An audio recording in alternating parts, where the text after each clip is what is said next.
Hallelujah. प्रभु यीशु मसीह के नाम में आप सभी को सलाम। प्रभु की असीम आशीष हो। अभी हम प्रकाशित वाक्य किताब और उसकी इफिसियों की कलीसिया के विषय में चर्चा कर रहे हैं और उसी चर्चा को आगे बढ़ाते हुए हम प्रकाशित वाक्य के उसके दूसरे अध्याय उसके चौथे वचन को देखेंगे। और अभी तक हमने कलीसिया के विषय में देखा, कलीसिया की तारीफ देखी कि इतने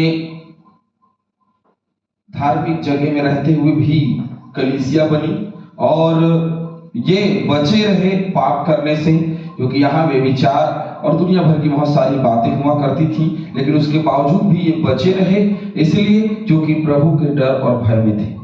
अब कुछ बातें हैं जो उसके विरुद्ध में लिखी जा रही हैं। विशेष चौथे वचन में जो बात लिखी है उसको हम बड़े ध्यान से पढ़ेंगे। वहां लिखा है, पर मुझे तेरे विरुद्ध यह कहना है कि तूने अपना पहला सा प्रेम छोड़ दिया है।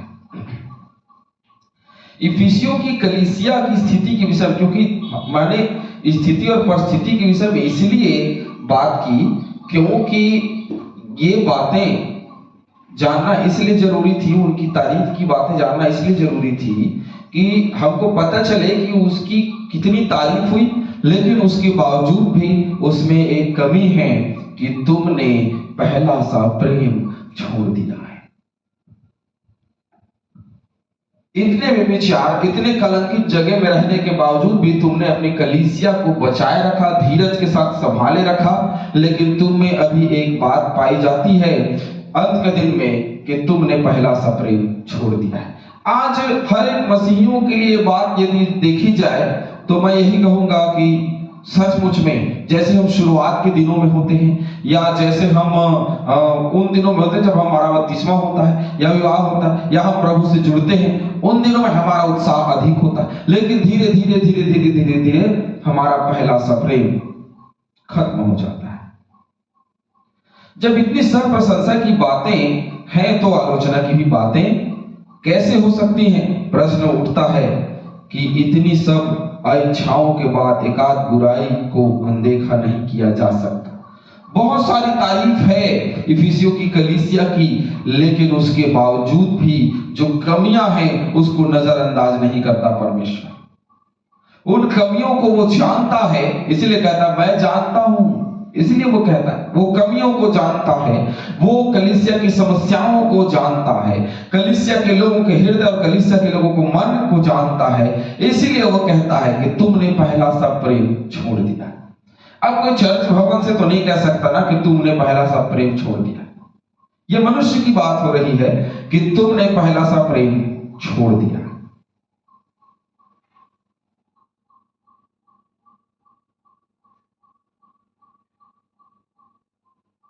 यहां पे बहुत स्पष्ट है कि अब भर्त्सना हो रही है और उसके विरुद्ध में कुछ कहा जा रहा है। बहुत कुछ तो है, लेकिन यहां एक कमी जो है वो सबसे बड़ी चीज ये है कि यहां पछतावा नहीं है।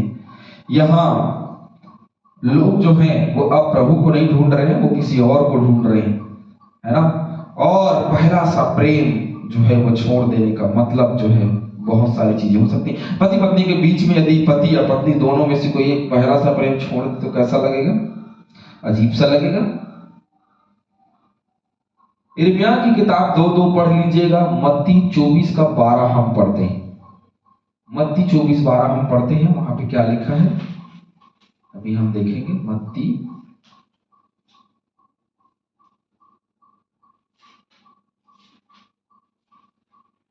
24:12 वहां लिखा है, अधर्म के बढ़ने से बहुतों का प्रेम ठंडा पड़ गया। अब प्रेम ठंडा क्यों पड़ता है या प्रेम कम क्यों हो जाता है? क्योंकि अधर्म बढ़ जाता है। अब कलीसिया में अधर्म बढ़ चुका है। इफिसुस नगर में अब जो है वो फूट पड़ चुका है। अब शैतान जो है वो कलीसिया के अंदर दाखिल हो गया। अब लोगों के हृदय, लोगों के मन जो है वो कमजोर हो चुके हैं, कठोर हो चुके हैं। अब वह प्रभु की बातों को नहीं सुनते, उसकी ओर मन नहीं लगाते। परमेश्वर हमारे हृदयों को जांचता है कि हम किस उद्देश्य से परमेश्वर के कार्य को कर रहे हैं, बहुत स्पष्ट रूप से।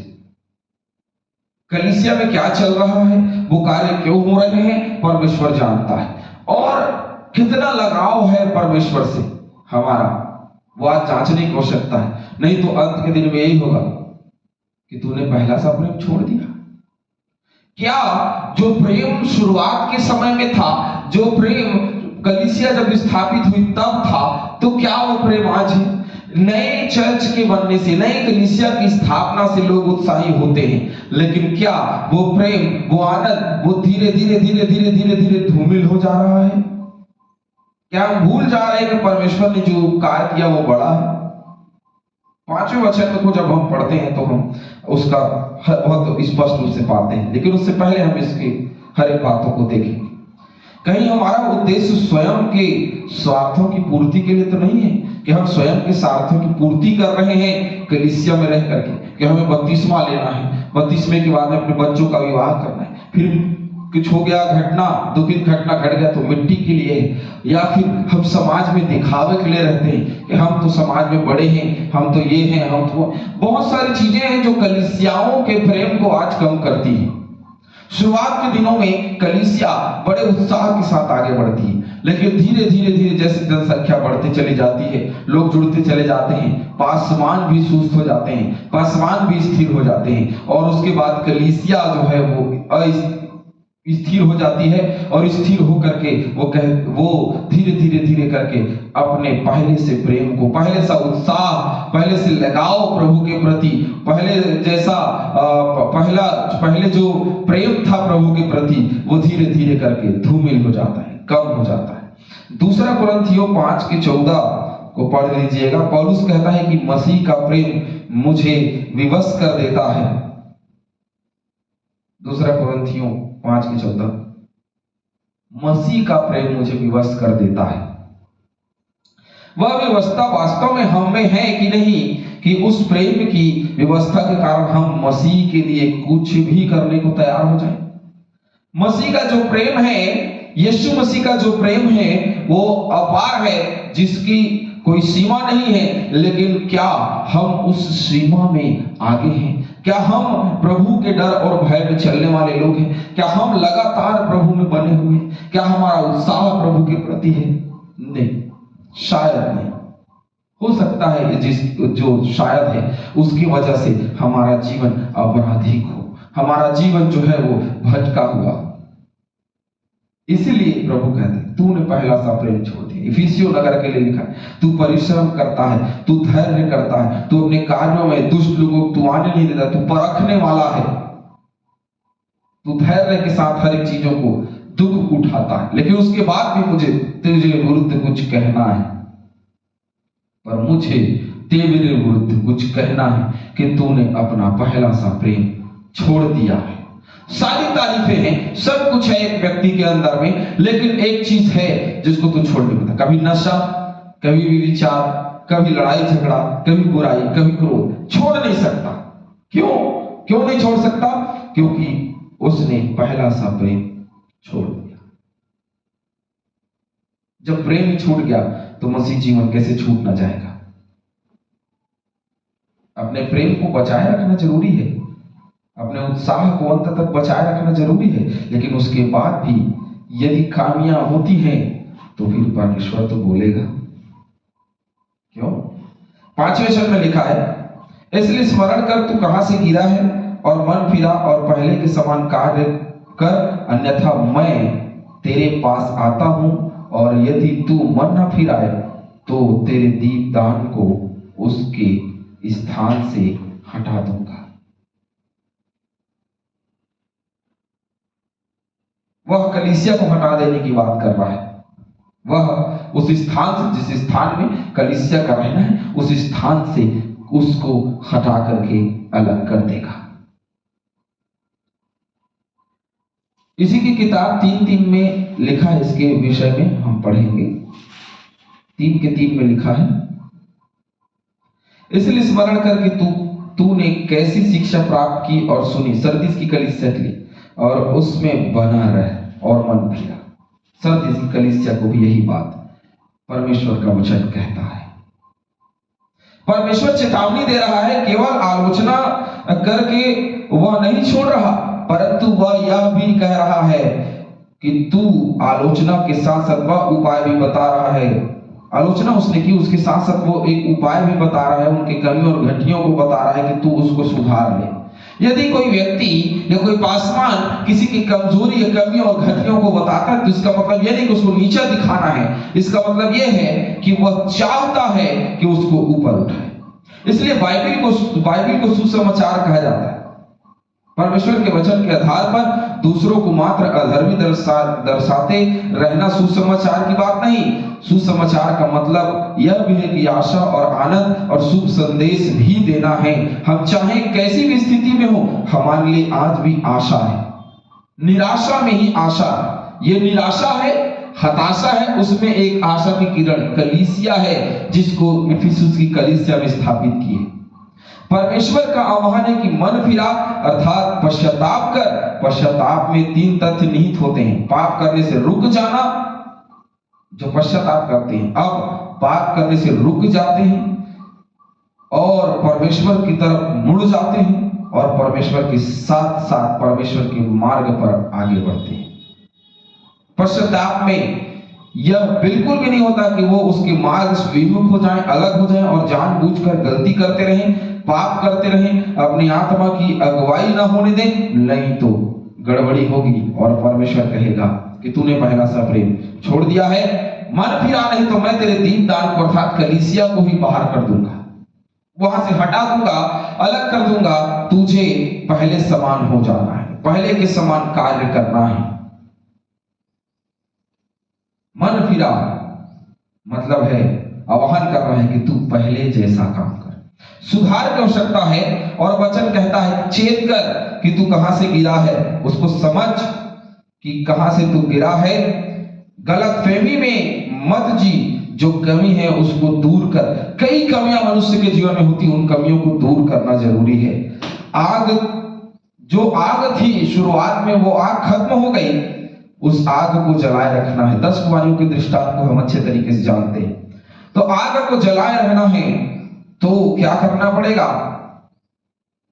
अपने कुप्पी में तेल रखना पड़ेगा, वो राख नहीं बननी चाहिए।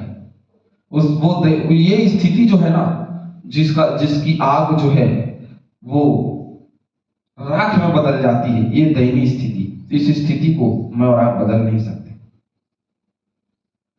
तो कई बार हमें चूक हो जाती है, कई बार हम गड़बड़ी करने लगते हैं। इसका कारण यह भी है कि हम परमेश्वर से दूर हैं और संतुष्टि हम में नहीं है और परमेश्वर के प्रति हम सचेत बिल्कुल भी नहीं।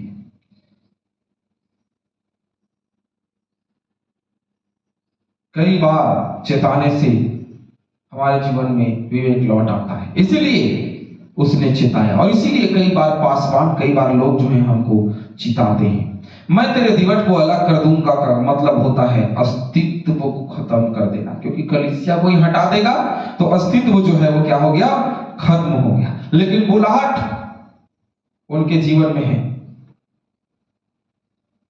कि मन फिरा, पहले के समान कार्य कर। यहां पर कार्यों की प्रशंसा तो हो रही है, परंतु अपना उद्देश्य ठीक करने की चेतावनी भी दी जा रही है। किस उद्देश्य से तुम कार्य करते हो, इसको समझने की आवश्यकता है और उसके उद्देश्यों को बदलना जरूरी है। नहीं तो वह समर्पण तुम में नहीं है। कहीं ऐसा तो नहीं कि तुम अपने स्वार्थों के कारण, अपने लोभ लालच के कारण, अपनी महिमा के लिए मसीह के कार्यों में संलग्न हो, क्योंकि परमेश्वर गलत उद्देश्य के साथ किए जाने वाले कार्यों को कभी आशीष नहीं देता। सही तरीके से आप उसके कार्य में, कई लोग सेवा कर रहे हैं लेकिन कई लोगों की सेवा अपने तरीके से गलत होती है। यदि तू मन ना फिराए तो मैं तेरे दीपदान को उसके स्थान से हटा दूंगा। ये वचन बहुत कठोर है। दीपदान को हटा देने का मतलब उसकी आशीषें छीन ली जाएंगी, उसके अस्तित्व को मिटा दिया जाएगा। परमेश्वर अवसर तो दे रहा है, परंतु साथ में चेतावनी भी दे रहा है, यदि तू मन ना फिराए तो कलीसिया निर्जीव हो जाएगी। दीप से रोशनी होती है, ज्योति खत्म हो जाएगी तो अंधकार छा जाएगा। अंधकार छाने के बाद निराशापूर्ण जिंदगी और आशा से भरी जिंदगी निराशा बदल जाएगी, अंधियारा जिंदगी हो जाएगा। और यीशु के बिना संसार की बुराइयां खत्म नहीं कर सकते। यीशु का रहना जरूरी है। जब मसीह कलीसिया में नहीं रहेगा तो उसके बिना कलीसिया तो मृतक हो जाएगी ना। मरे हुए के समान। ये जो कलीसिया यहाँ है ये मर जाएगी और इसके समान काम करने लगेगी, है ना। और जब भी उसके समान काम करने लगेगी तो गड़बड़ियां होती रहेंगी। इब्रानियों की किताब 10:26-31 पढ़िएगा।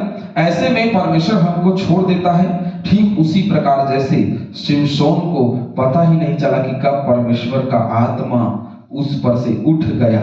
न्यायों 16:20 में इसका वर्णन पढ़ लीजिएगा। बिना स्वाद के नमक को क्या कर दिया जाता है? फेंक दिया जाता है भाई, उसका क्या करेंगे, ताकि मार्गों में उसको कुचला जाए।